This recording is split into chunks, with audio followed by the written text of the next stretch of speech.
Bonjour, c'est Asae. Ceci est mon premier audio. Félicitations.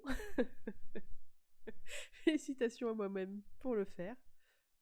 J'ai choisi pour ce premier audio comme thématique de parler autour de la création que j'ai faite en aquarelle récemment et qui a pour thématique place tes émotions dans ton cœur.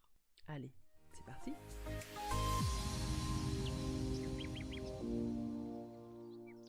Ces derniers temps, je travaille sur mes émotions et plus généralement ma colère. Ma colère envers la vie, même si j'ai des colères autres, hein, j'ai vraiment beaucoup de colère en moi. Et souvent ma colère apparaît quand on me dérange, quand je suis en train de faire quelque chose et qu'il va y avoir quelque chose ou quelqu'un qui intervient et là je sens monter une bouffée de colère énorme. Ou parfois quand j'ai des blocages et que des personnes vont essayer de m'aider, de m'apporter des réponses et je suis en colère sur ces réponses-là parce que c'est des moments où rien ne passe. Voilà, il n'y a aucune lumière qui peut passer dans ces moments-là. Je suis vraiment dans mes ombres, dans mes pires aspects. Quand je travaille sur mes émotions, je connais des creux de vague. Quand je travaille dans ces périodes sur mes émotions, c'est parce que elles m'envahissent quelque part. Je n'arrive pas à les gérer. Je n'arrive pas à les accueillir. Je n'arrive pas à les accepter. Et donc, je connais ce que j'appelle des creux de vague. En fait, c'est vraiment des phases où rien n'a de sens, rien ne vaut le coup d'être vécu. C'est vraiment, je suis comme un trou noir et c'est assez impressionnant parce que souvent j'évite de parler à mes amis à ce moment-là et avant j'avais des amis qui avaient du mal à comprendre ça. En fait, ils pensaient quelque part que c'était eux, c'est que je ne les appréciais pas. Alors qu'en fait, c'était juste que avant j'avais ces phases-là quasiment tout le temps. C'était très rare les phases, les journées où j'allais bien. En fait, je pouvais même compter sur les doigts d'une main les journées où j'avais été bien dans une année. C'est pour dire à quel point j'avais un mal-être constant. Et en fait, maintenant, je sais que j'ai des creux de vague. Et dans ces moments-là, j'évite d'appeler mes amis parce que je suis vraiment, pour le coup, l'expression un trou noir n'est pas... Voilà, c'est pas faux, hein. C'est vraiment... en fait, je suis même dans ma vibration, dans la manière dont je parle, dans la manière dont j'écoute. Je suis très négative. Vraiment, vous me dites, ah, j'ai gagné au loto, et moi, le seul truc que je vais vous sortir, c'est, ouais, tu vas voir, tu vas perdre tes amis, tu vas perdre ta famille, tu vas voir toutes les problématiques que ça va engendrer, et je n'arrive pas à être dans la joie du fait que la personne, voilà, elle a eu quelque chose de positif dans sa vie. Et vraiment, voilà, je fais attention, parce que je sais dans ces moments-là comment je suis. Et puis, j'avais quand même envie d'appeler une amie, même si j'étais dans ce creux de vague. Une amie avec qui, en ce moment, j'ai beaucoup plaisir à sortir et à parler, parce qu'on travaille toutes les deux de manière parallèle, en fait, des problématiques de colère, des problématiques d'émotion. Et c'est toujours un plaisir de parler avec elle, parce qu'elle a vraiment une vision différente de la mienne, et elle me permet souvent d'avoir des prises de conscience.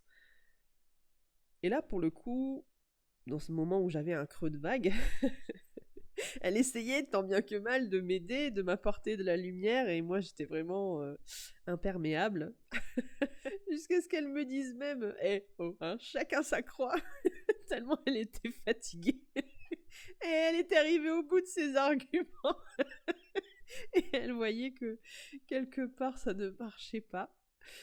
Et en fait, ça m'a fait rigoler. J'ai bien une nature en moi, c'est la joie. Et malgré ce que j'ai vécu, 40 ans de dépression, j'avais toujours quand même cette joie constante. Genre la blague qui est pas censée vous faire rire.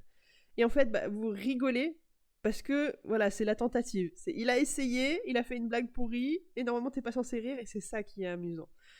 Et des fois je rigole parce que c'est ça. C'est-à-dire qu'à un moment on va me dire un truc, je vais en rire parce que c'est tellement ironique. C'est à la fois, ça rejoint le truc de finalement tout ça est un jeu. Et je sais que dans ces moments-là, quand je rigole, même si ça va pas, en fait c'est qu'il y a toujours une part de moi qui comprend que tout ça c'est qu'un jeu et qu'à un moment il y a des choses, même si on est dedans et que pour nous c'est sérieux, que c'est réel, machin, il y a quand même une part quelque part qui accueille et qui accepte que c'est juste qu'un jeu. Et je pense que c'est une ouverture où la lumière passe. Cette joie et le fait que j'arrive à rire des choses, même des fois douloureuses et dramatiques, que je puisse vivre, je sais que quand j'arrive, et que ça se fait naturellement, c'est pas un choix, c'est voilà, un moment on va me dire quelque chose, et même si je suis en train de pleurer, ça va me faire rigoler. Et je sais que c'est des espaces où la lumière passe. Oh, c'est joli, des espaces où la lumière passe. Et donc, pendant ce creux de vague, je l'appelle, je lui dis, voilà, ouais, bon, je lui demande comment elle va, on discute, gna gna, puis à un moment, hey, toi, comment tu vas? Ouais, je suis un peu dans un creux de vague. Puis voilà, elle essaie de m'aider à remonter. Et alors, elle me dit, tu sais, moi, ce qui m'aide, c'est, des fois, quand il y a des émotions, je sais pas quoi en faire, je les mets dans le cœur.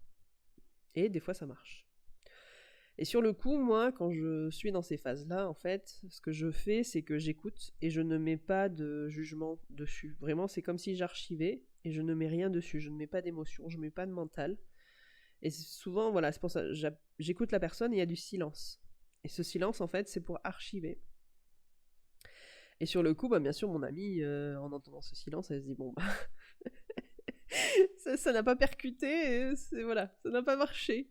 Et donc bon, on finit la discussion, voilà, elle a essayé, on change de sujet, il n'y a pas de souci, et ça s'arrête là. Et puis moi, après, voilà, j'y repense, puisque je sais que voilà, j'ai vraiment une colère, et j'ai pas accès en fait à ce qui nourrit cette colère, même si, bon, récemment j'ai eu je pourrais dire, j'ai découvert quelques trucs, mais je sais que j'ai encore une base de colère qui est très puissante, qui est très large, que juste accueillir ne fonctionne pas, parce qu'elle est trop dans mes tripes, donc je pense qu'il y a sans doute du transgénérationnel. Et donc, avec ce qu'elle m'a dit, bon, ça reste dans un coin de ma tête. Et puis bon, comme souvent, hein, j'insiste pas, j'attends. Je sais qu'à un moment, ça va revenir. Et puis voilà, un matin, 1 ou 2 jours après, je remédite sur ça, sur mes émotions, sur ma colère. Je réessaie d'identifier par où ça se passe dans mon corps, où est-ce que ça se situe. J'essaie encore de l'accueillir. Je vois que non, ce n'est pas possible. Elle est trop immense, trop grande. C'est pas quelque chose de. Je n'ai pas la capacité d'accueillir ça. Ça passera par autre chose. Et donc du coup, dans une méditation, mais c'est une méditation active, hein, c'est-à-dire je suis pas en position assise à fermer les yeux, à faire le vide, c'est vraiment comment je pourrais dire, une pause intérieure où je dépose en fait une problématique et j'essaie de questionner, de sonder, de laisser parfois la place au vide pour voir si une inspiration vient, quelque chose. Et voilà, un moment, j'ai l'inspiration de prendre mes pinceaux, mes aquarelles, et je laisse venir ce qui vient sur cette phrase, mets dans le cœur tes émotions. Et du coup, je fais ce dessin, ce cœur, de couleurs saturées, dans les tons roses, orange, très beau, avec des petits symboles à côté, vraiment très puissant, on sent qu'il y a une force de vie dedans. Presque, il y a du sang qui s'écoule dedans, mais le sang dans le sens, la vie qui palpite. Et j'ai une émotion qui monte, qui n'est pas de la colère. J'ai une émotion qui apparaît, qui n'est pas une émotion de colère. C'est une émotion alors de vide, que j'avais envie de combler avec de la nourriture, avec du sucre en particulier. Et comme ça, je me dis, bon tiens, testons, mets-le dans le cœur. Donc cette envie, je la prends. Visuellement, c'est comme si je l'enrobais, que j'en faisais une bulle. Et vraiment, je l'imagine venir dans mon cœur. Et à partir du moment où je fais ça, poc, elle est partie. Je n'ai plus envie de manger de sucre, je n'ai plus envie d'aller acheter cette glace qui me faisait envie, et là je suis épatée. Je me dis waouh, parce que je ne pensais absolument pas que ça allait marcher. C'est comme beaucoup de choses, je teste sans attente, et finalement ça a fonctionné. Ça a fonctionné, j'ai réussi à ne pas, encore une fois, combler mon vide ou mon ennui par la nourriture. Et ce qui était extraordinaire. Et quelque part, si j'ai envie de partager euh, cette expérience, c'est aussi parce que peut-être, toi qui écoutes, cela pourra t'aider, mais dans le cœur, des émotions, des envies, des besoins. Et quelque part, c'est aussi pour voir, à partir du moment où tu l'as mis dans le cœur, est-ce que tu vois d'où elle vient? Est-ce que tu vois ce qui se cache derrière? C'est possible, c'est possible. Après, nous sommes tous différents. Donc ça peut ne pas fonctionner aussi, hein. Moi, par exemple, j'ai essayé de mettre la colère dans mon cœur, ça n'a pas marché. J'ai bien vu que je n'y avais pas accès, qu'il n'y a rien qui remontait, il n'y avait même pas d'idée, il n'y avait même pas de mots, il n'y avait rien. Même pas d'émotion. Et j'aimerais finir cet audio sur cette idée que les amis ont toujours des cadeaux et des présents pour nous, comme nous avons des présents et des cadeaux pour eux. Voilà, je te souhaite une belle journée. À bientôt!